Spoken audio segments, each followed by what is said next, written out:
Welcome to the AI Cafe today with the great speaker Morten Irgens with me. This is great, you're here. Great. I'm here. Yes. It's great to be here, Carmen. Thank you so much for inviting me. Yes, I'm so happy when this all happens and you really come to the cafe, and now all these participants coming in the door. You also, everybody, welcome to the cafe today. The talk will be the title, Europe's Quest for Technology Sovereignty. As always, I'm your moderator and cafe manager. My name is Carmen McWilliams and I'm the director of grassroots arts.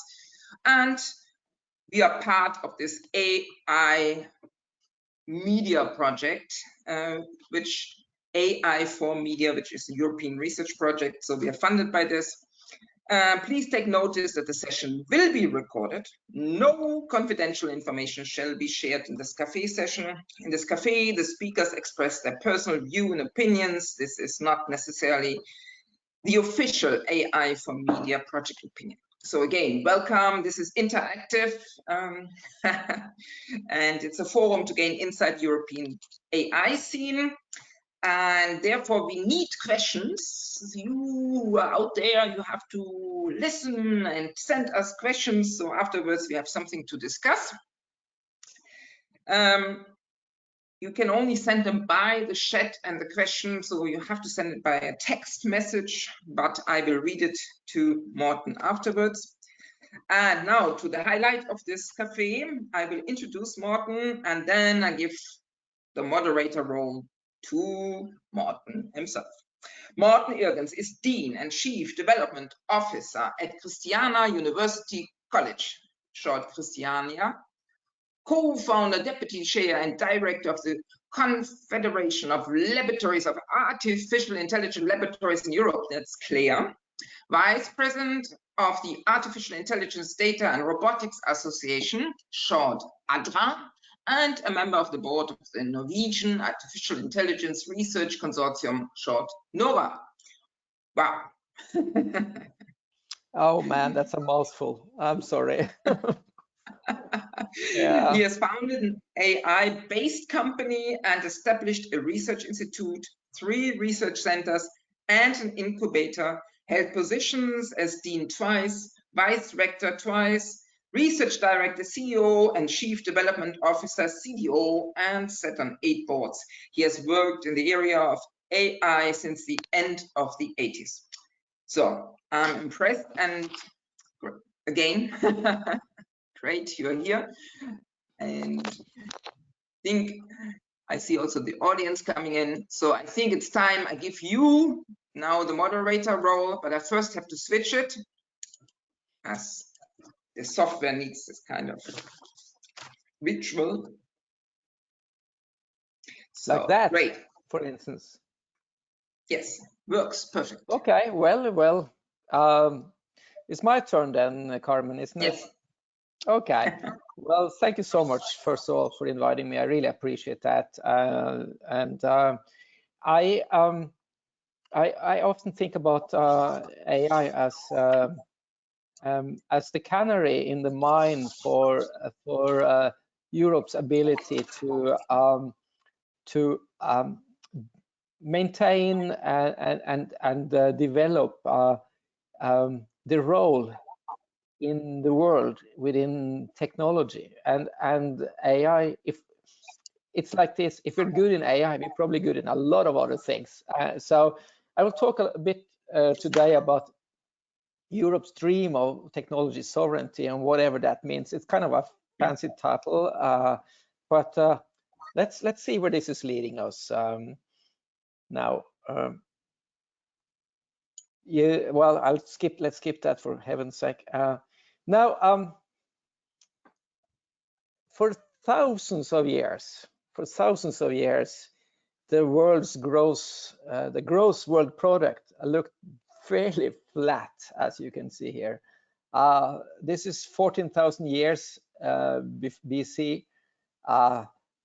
2000 years, it doesn't change much, but something happened here.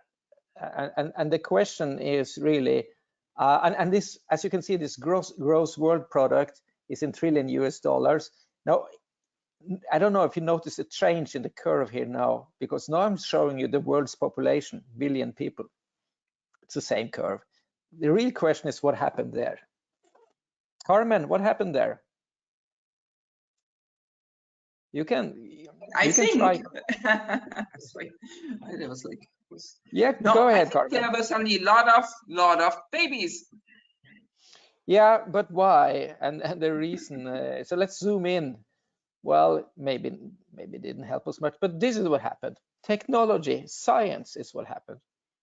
Anything from the steam engine and electricity and the telegraph and pasteurization, radio, fertilizers, antibiotics, transistors, machine learning, the internet, recombined DNA. You know, this is what happened. And this is the point. Technology is the prime driver of the economy. It's not only the prime driver of the economy, it's the prime driver for humans. This is what defines us as being human. Often we define being human as our ability to develop tools and use tools, and we really are using tools. The more sophisticated, the more we call it technology. I mean, this is everything today is just, yeah, technology is the prime driver of the economy. Now, if you ask, which has been done, companies across Europe, what they think is the role of tech in reaching their business objectives, 74% says it's a primary factor, 24% says it's a secondary factor. Basically, it's a huge factor for almost any business.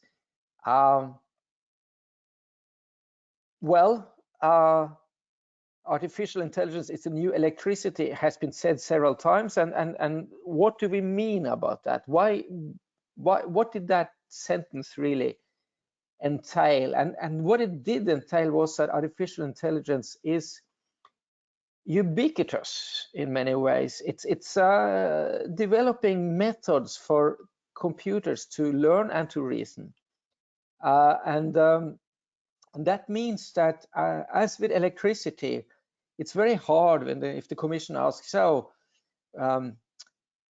which areas is AI used in? And the answer is in any area. This it can be used as with it's like asking which sectors of the economy is electricity a prime driver of. We don't ask that question, and we shouldn't ask that for AI either. But it's not only a prime driver of the economy. Technology is a key for oppression, and so is AI. By companies using information in various ways to not so benign, currently said, not so benign regimes. Technology is dangerous. It can be used to keep us away from our freedom. And there are many reasons why we can say technology and AI favor tyranny. Unfortunately, it's key for oppression. It's also the basis for geopolitical power. What you see here actually is a quote by a person called Alfred Thayer Mahan, and he said in 1897 that whoever holds command of the seas will control the world. And the reason he said that was there was a new technology developing that made it possible for nations to deploy large navies with an amazing firepower. And of course, it was steam-driven cannon boats, and then there was a transition to petrol, to oil, and that changes the equation across the globe for who had power. But not so long after, Halford Mackinder said that power flows to those in control of the large landmass of Eurasia. And the reason he said that was because of the development of trains and train tracks. And yet today, the nation that leads in AI will be the ruler of the world. And who said that? Vladimir Putin. So any new technology is redefining the way we think about geopolitical power. It redefines geopolitical power. And that also means that technology is the basis for strategic sovereignty. If you don't have technology, you're basically not sovereign. And we will get back to that in a moment. But you know, this is technology. Fighter jets, autonomous and semi-autonomous drones, and they are disruptors of power. Any new technology like that is turning things upside down. Particularly autonomous weapons will absolutely do that. So yes, technology can disrupt power in many ways. It can change the way markets are. It can turn markets upside down.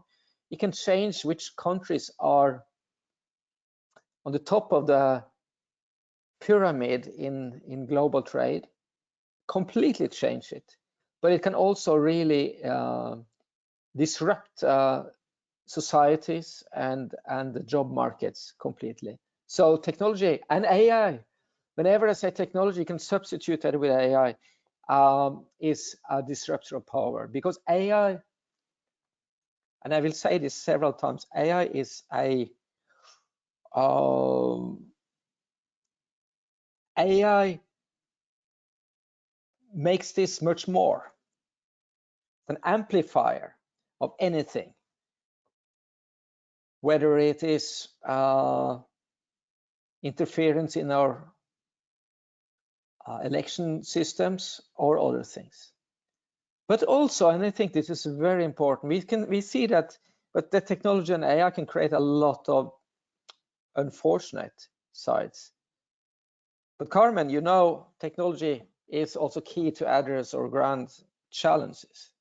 I think we realize that even if technology is creating a lot of problems for us, each time there is a politician that is asked, you know, any minister in any government has this pile of huge long-term challenges on her desk. Yes. Anything from climate change to migration crisis, yes, through you know deforestation, and each time, Carmen, a minister is asked, what are we going to do about this? Do you know what she answers? I hope not. Carmen? AI. Well, that's what they do usually. They turn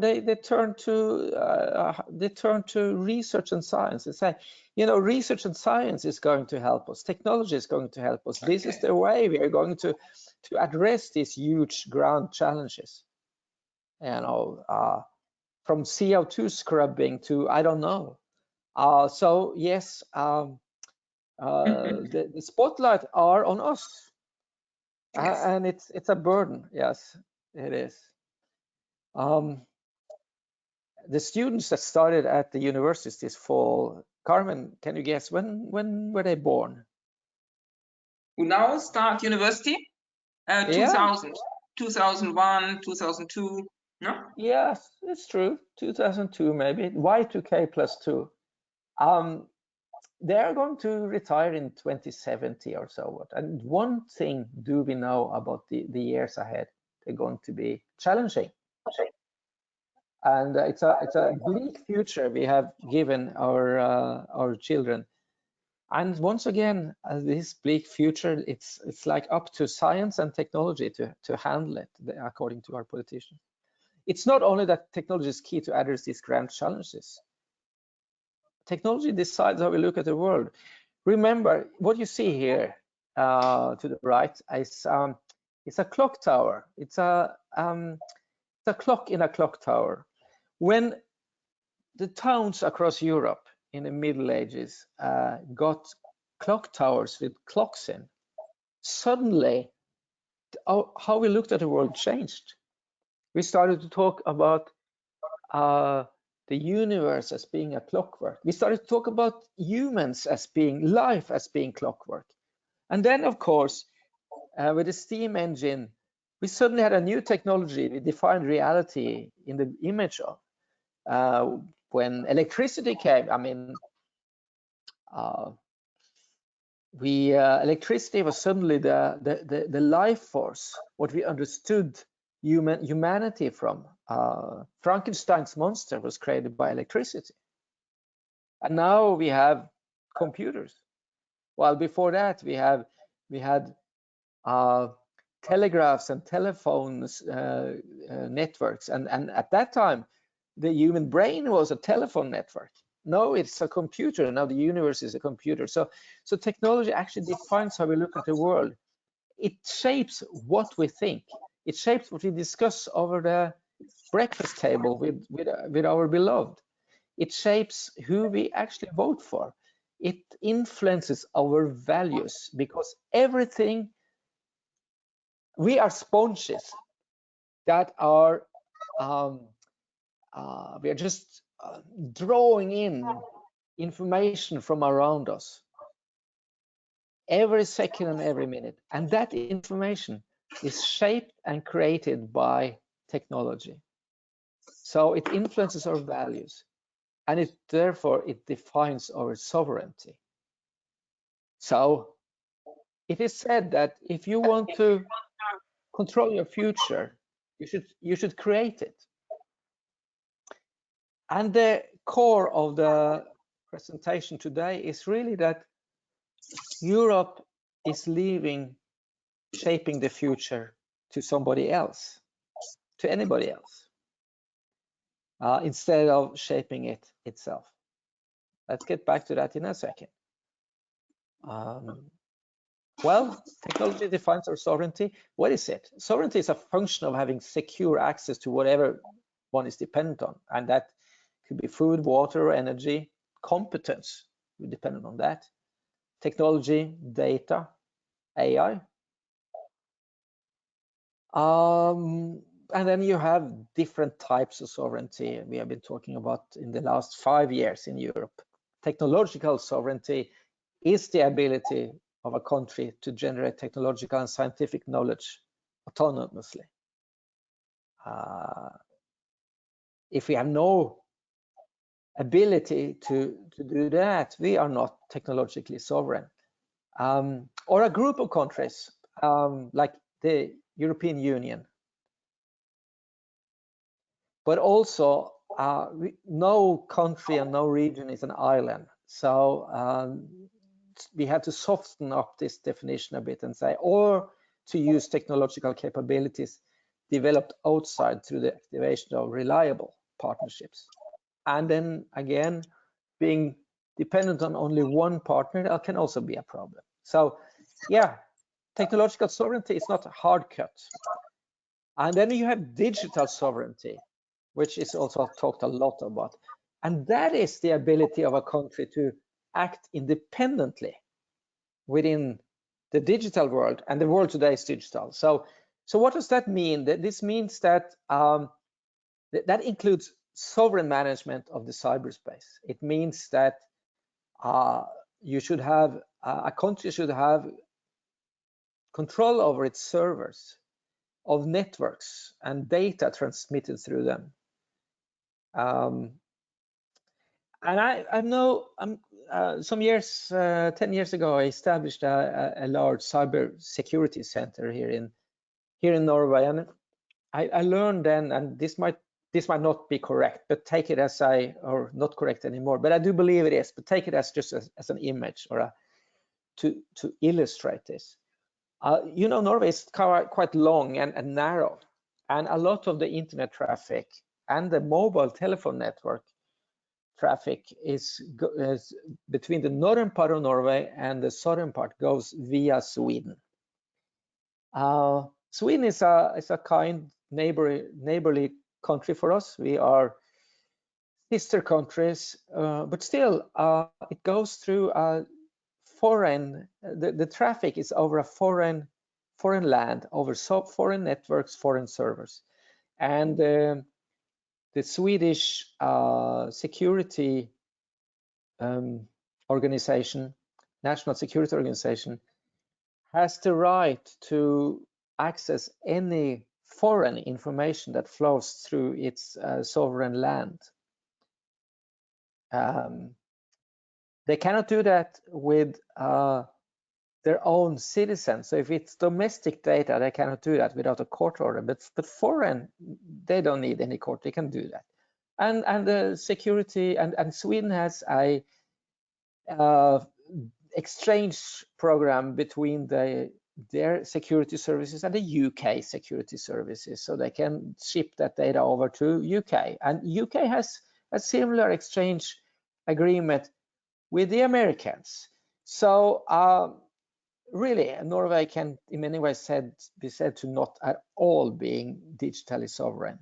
And that goes for many countries. And usually we just deal with it, but by avoiding thinking about it. Innovation sovereignty is kind of a next step up, the ability of a country to exploit technology for the development of new economic activities, you know, like, and that is dependent on technological sovereignty today. You cannot really create, innovation is very much technology driven, as you know, and so technological sovereignty enables innovation sovereignty and enables economic sovereignty, which is the ability of a country to generate value and prosper independently or through collaborations with friendly partners. That economic sovereignty that requires unimpeded access to natural resources, capital, technologies, innovation capacity, production capacity, infrastructure, finances, skills, and data, etc. And then it leads up to strategic sovereignty, which is the tip of the iceberg, if you will. It's the ability of a country to play an autonomous and strategic role in the geopolitical context. And this implies the ability to maintain independence in strategic choices. So, but it's all built on something very important in the bottom. Without technological sovereignty, this house of cards will fall down. There will not be digital sovereignty or innovation sovereignty or economical sovereignty or strategic sovereignty without technological sovereignty. And that is something that leaders across Europe are very much aware of. And that's why there has been a lot of focus on technological sovereignty and digital sovereignty lately. Whether it's from Germany or France, from the Commission, or liberty, equality, and digital sovereignty, or Britain and anywhere. This is the mantra. But there are some challenges, and some reasons why there is focus on that is that Europe has some challenges. The reason we are concerned about this is that we're not doing so well. If not, I don't think there will be so much discussion about it. One reason is that Europe plays nice. You know, Europe believes that the world separates economic interest from geopolitical interest. Well, yeah, the construction of the European Union underpins this. You know, the international economic powers is given to Brussels, while security and foreign policy instruments is left at the member state level. So there is a disconnect between economic strategies and security strategies. So Europe believes the world separates that, but the rest of the world doesn't believe that, and they don't play by that. They don't play that game. China and the United States, they do not separate economic interest from geopolitical interest, and they are increasingly using economic tools to gain geopolitical advantage. Export control, sanctions, import rules, standards, data regulations, cyberspace, etc. And Europe is starting to pick up. We have a skills shortage. There are relatively few with technical education in Europe, actually. Relatively few serial entrepreneurs that has the competence in building new technology-driven companies. This is across all of Europe. Germany has 82,000 unfilled positions for engineers and ICT specialists in 2018. It's not any better today. The European Union, 55% of companies experience difficulties in recruiting ICT specialists. And if you see at this is the next thing. This is stunted value creation. If you look at the distribution of AI papers, we see that Europe is a strong player in AI science, in AI research. We publish a lot. If you look at top-tier AI researchers, well, we have fewer of them, relatively speaking, compared to USA and China. And when it looks at AI economic players like firms, research institutes, governmental institutes that are involved in AI-related industrial, innovative research activities, it's even lower. And if you look at distribution of unicorns, even lower. And now it starts to look serious here. Okay, we've been sliding for I don't know for how long, but and it's unfair to compare with 1870, of course, because it's great that the rest of the world is marching ahead and in science, in research, in innovation. It's great, and it's great that the activity level also industrially is increasing across the world.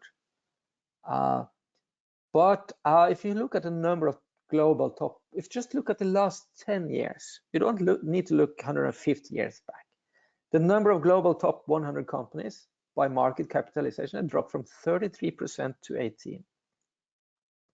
That is serious. Europe's share of global semiconductor capacity has dropped in 30 years from 44% to 8%. Market capitalization of the top 70 tech companies. That you see the graph. This is serious. And the US tech stock at one point, and maybe still is, no worth more than the entire European stock market. Now, market capitalization of the top 50 tech companies is 3%.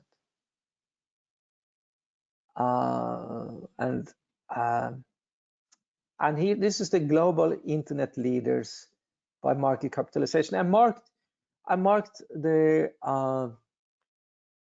European company in green.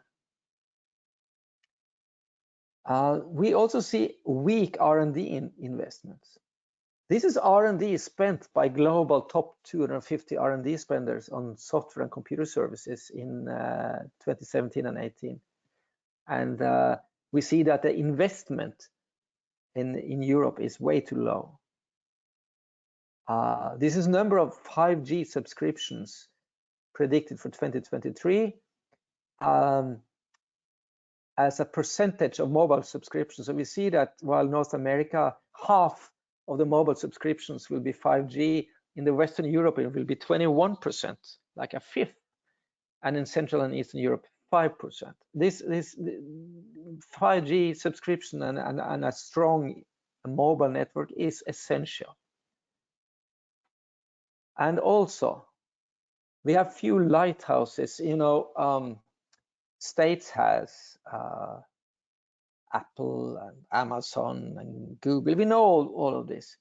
And there are very few lighthouses left in Europe, where Europe has gone together to build something that is drawing attention and attracts talents from all over the world. We have CERN, we have the European Space Agency, we have Airbus. We don't have a lighthouse in AI, and we need it. So we lack economic sovereignty in key areas. Europe has deep technological and production dependencies on third countries, and global chip shortage is devastating. Volkswagen could have sold 100,000 more cars last year, but couldn't due to chip shortage. There are 103 product categories in electronics, chemicals, minerals, metals, pharmaceutical, medical products, where the EU has critical strategic dependence on imports from China. And we also saw that the COVID-19 pandemic had showed us that the EU was dependent on extra EU producers to an extent that hampered the rollout of a response. Now, another challenge Europe has is that we always have a problem with agreeing what to do. Well, here's a question: if we should move closer to the United States, if we should chart a path to remain independent, or if we should move closer to China. Nobody wants to move closer to China, but almost half wants us to move closer to the US. Well, so sovereignty through what? We do see that the Commission has rolled out a number of programs. That's great. That doesn't mean that all of the programs are great or the way we want them. But it's great that we see an activity level and an attempt from the GDPR to 4 years ago when 24 EU countries signed an artificial intelligence pact saying that they were going to significantly increase research funding for research and innovation in AI. And very shortly after, just three weeks after, the Commission launched or published their first ideas of an AI strategy, where they wanted to see a total investment in AI across Europe on around 20 billion, where the Commission should push in 10% or a bit more of that. The rest should come from industry and from national governments. So the first thing we thought when we saw this was, okay, who are they going to talk with to get this right? I'll get back to that. Now we have a data strategy. We also saw recently in February the Commission's CHIPS Act to confront these semiconductor shortages, where the Commission is that act has a framework of 43 billion euros, which is too little to really boost and get to the level that Europe needs, but it's a start. Yes, and we have seen also the investments from, you have seen this, Carmen, the digital decade and the digital compass. It's great. We see the Commission is actually pointing at areas where they really want to push harder. And we know that governments aren't necessarily the best at picking winners and losers, but at least it's a push. And we do believe that some of these pushes are right.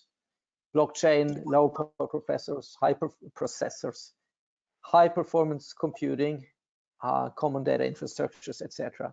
So this is important, very important. But we are just concerned that the Commission doesn't have the instruments or the funding to execute on it fully.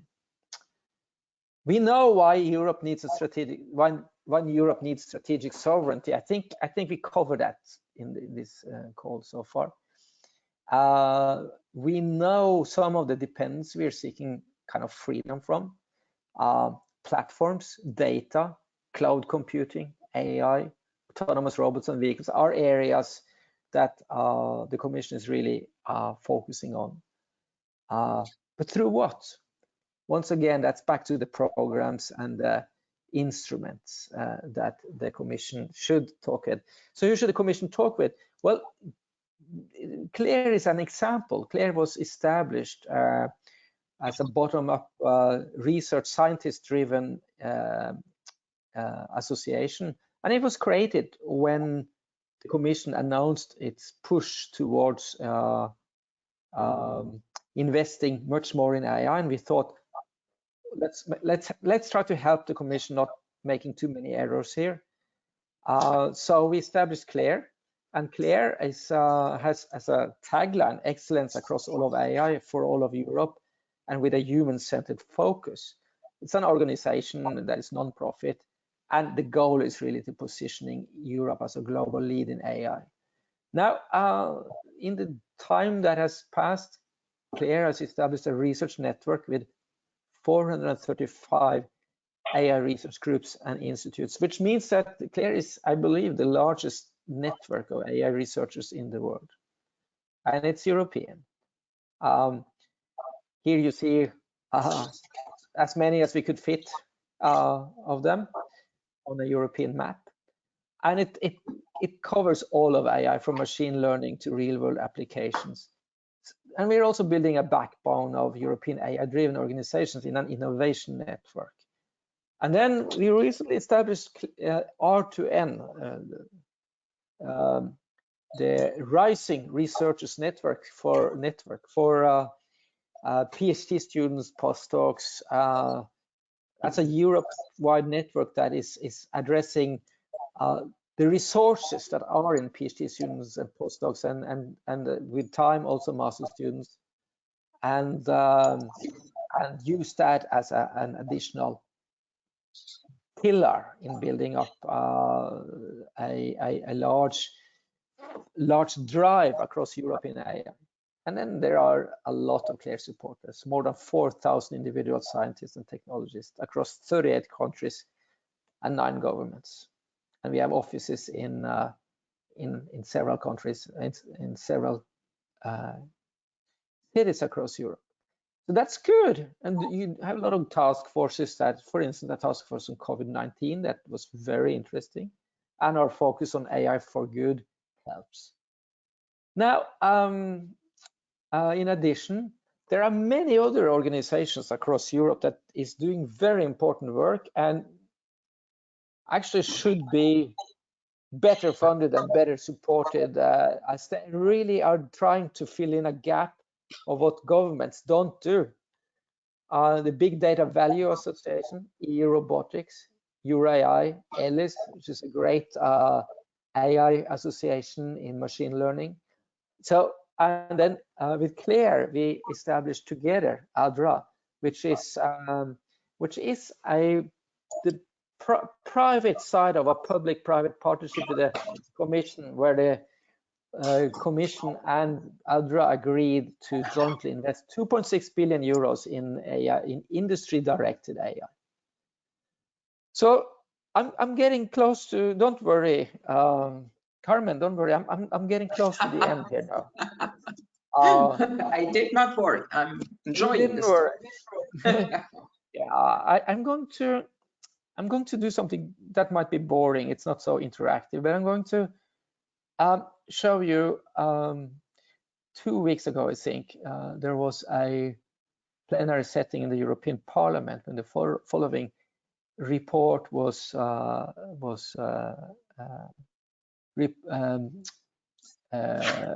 agreed on.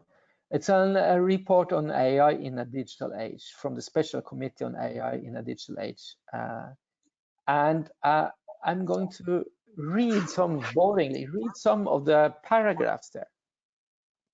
Now, this document, which passed the European Parliament, states that the digital revolution has at the same time triggered a global race, a global tech race, in which digital sovereignty is seen as a prerequisite for great power status in both political and economic terms. And then the document stresses that growing realization among decision makers that emerging technologies could lead to a global power shift away from the Western world. Now, you know, that this is a bit Eurocentric, of course, which is the role of the European Parliament. But there is AI and the technology development is leading to a global power shift away from the Western world and definitely away from Europe. Now, that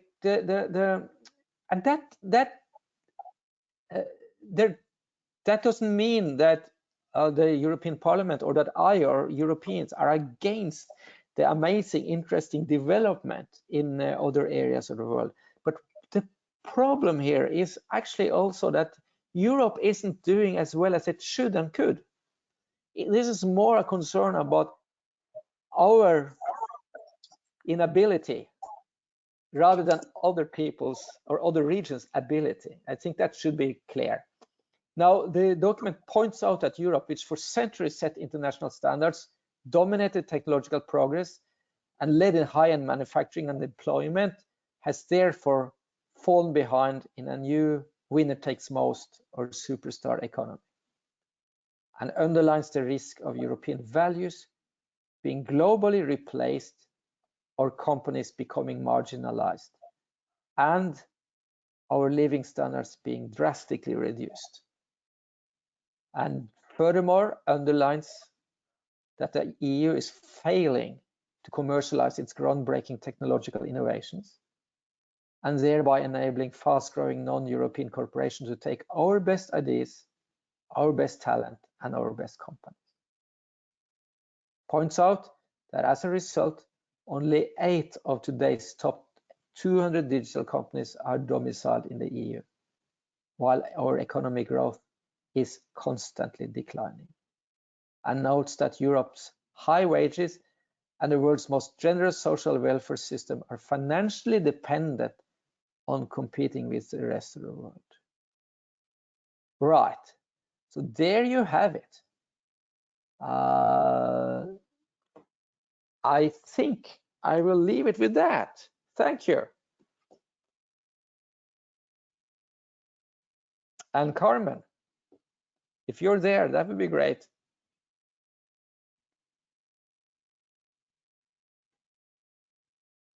Morten, you hear me? I'm here. Are you there? Yeah, there was a network problem, but I'm here. Okay, so now I'm finished. Network problem or not? Yes.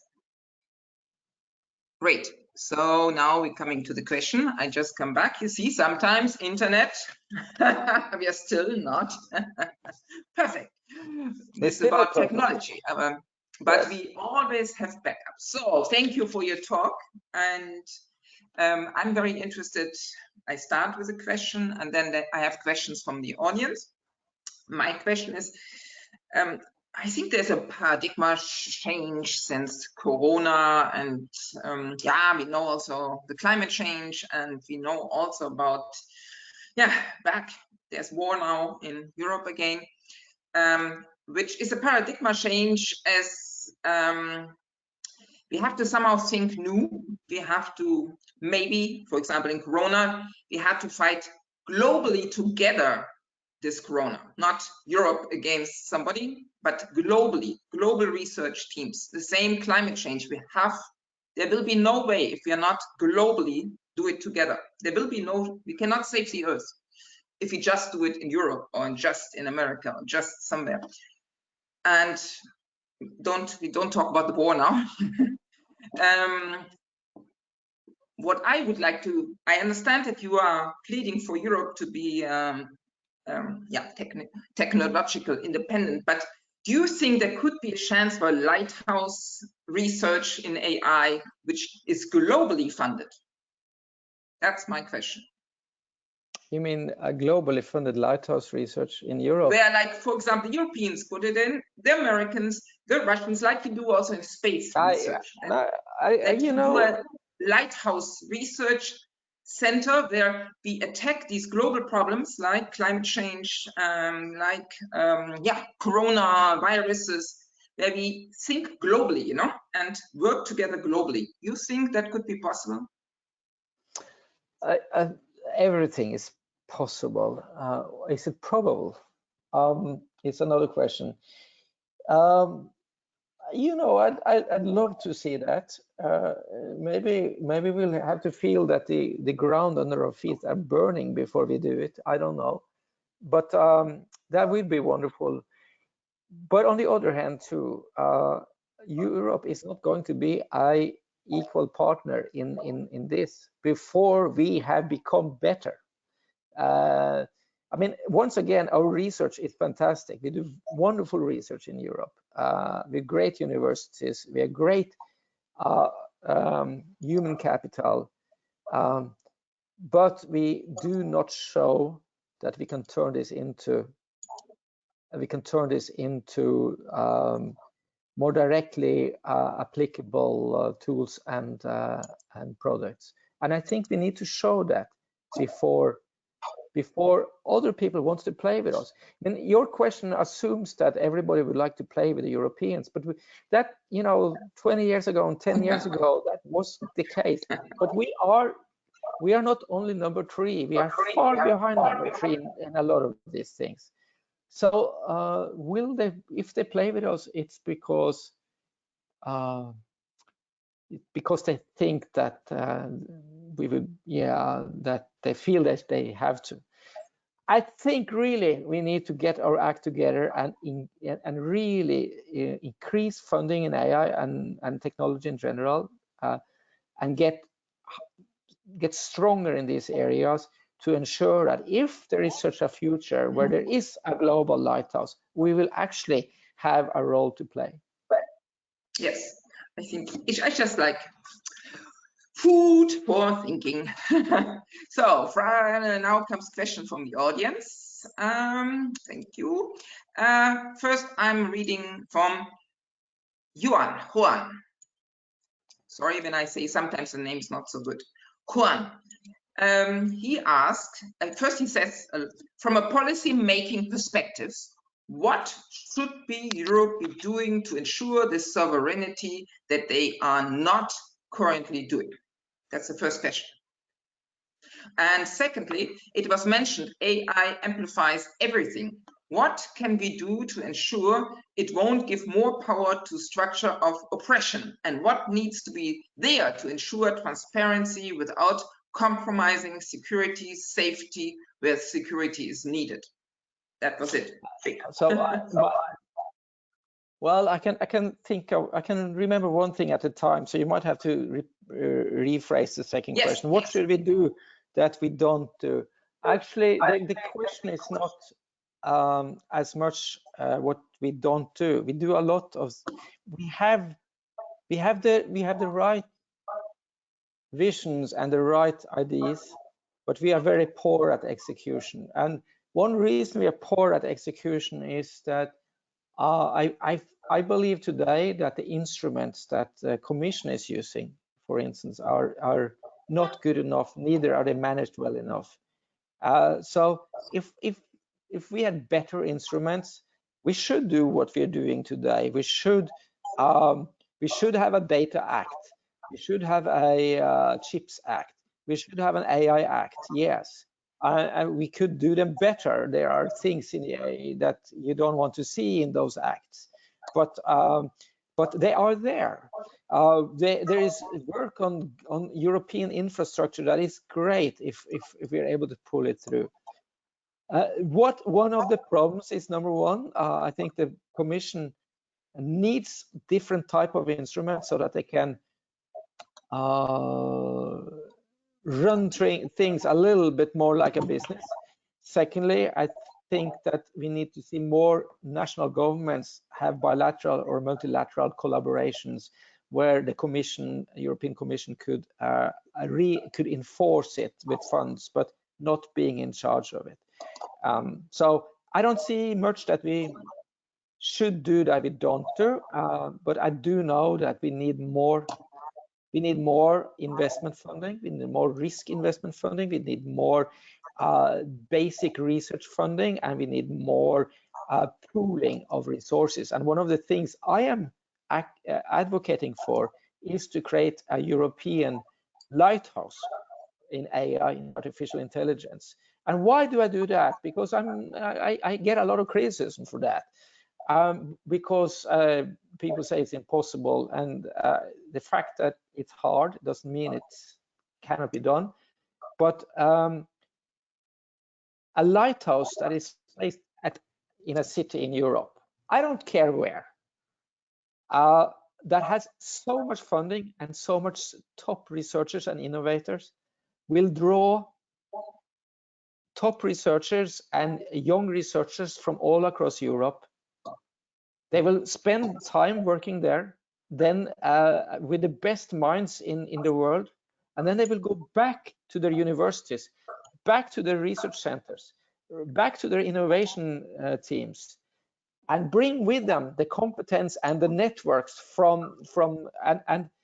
and disseminate across Europe the eminence that are developed in the lighthouse. So I think the challenge for a lighthouse today is that nobody can agree where it should be. I don't care where it is. It doesn't need to be in Norway, where I am. I'm not even a member of the European Union, but you know, we shouldn't fight about those things.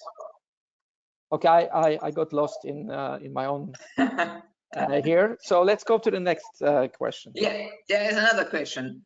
Tony, I think this this is answered what Morten just said, but you hear, Tony, I'm reading it once more. What is Europe doing about the technology sovereignty issue, apart from talking about it? I think you answered, Morten. Well, yes. The basic thing here is to increase the volume and quality of research and innovation. We see that where we are poorest is in risk financing. We see that there are programs now, the European Investment Bank and others, that are rolling out money to fund technology-driven AI-based startups, etc. Europe is doing a lot. It's just not doing enough of it because there is too little money compared to what China and the United States put in. In Europe, the number of risk investments in technology-driven startups is 10% of what it is in the United States alone. 10%. It's not 60% or 50%, it's 10%. So we do all the right things, we don't do enough of them. Yes. Yes. Thank you. Here comes But you had a question about oppression. Yes. But I don't remember the question about oppression. You mean it's from Juan? Oh yeah, he had two questions. Yes. Okay. He had two. You want to hear it with the oppression before I get Holger? You're the master of the questions. You know, I'm the servant. Juan would love if you would answer, because he said he really cares for the second question. It was mentioned AI amplifies everything. What can we do to ensure it won't give more power to structure of oppression? That's the question. Yes. You know, this is a problem. Basically, this is about politics. It is about I do, you know, the defender here is Europe's liberal democracies. The liberal democracies of Europe have the democratic tools to actually put in place those safeguards in Europe. And they have to do that, and it's being strengthened by the activities at the Commission level, at the European Union level. But we cannot control what's being done in Russia, to use a recent example. But our laws for privacy, or privacy, that's sometimes called, or laws that are safeguarding our individual rights, they are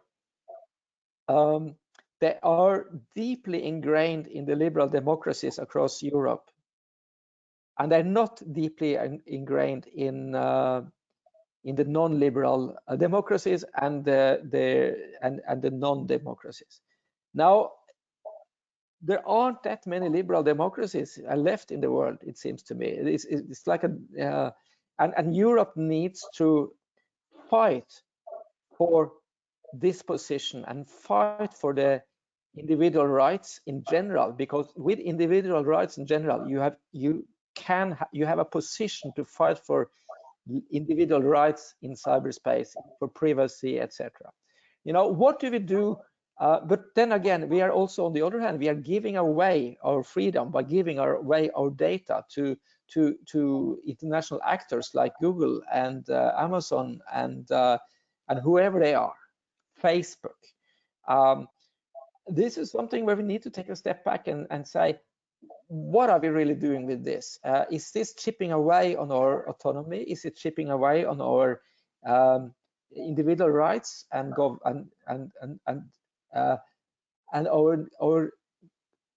our country's sovereignty? It is. This what we're doing here is chipping away on that, and we need a deep democratic debate about how to deal with that. Okay, thank you. We are coming really slowly to the end. Thank you, Morten, for your good answers. And now comes the last from Holger. He says to me, he has two questions, but select the second one if we have only little time left. And here it comes. If a global AI lighthouse were to be established, where would it most likely be? And what consequences would that have? I don't know where it most likely would be, but I would assume that it would be in a larger city close to an airport that is easily served from all over Europe.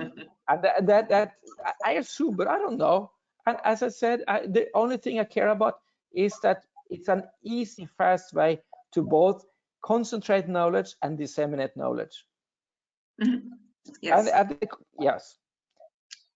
It's nice that Holger out there says global lighthouse. He took the conversation for us. Global, yeah.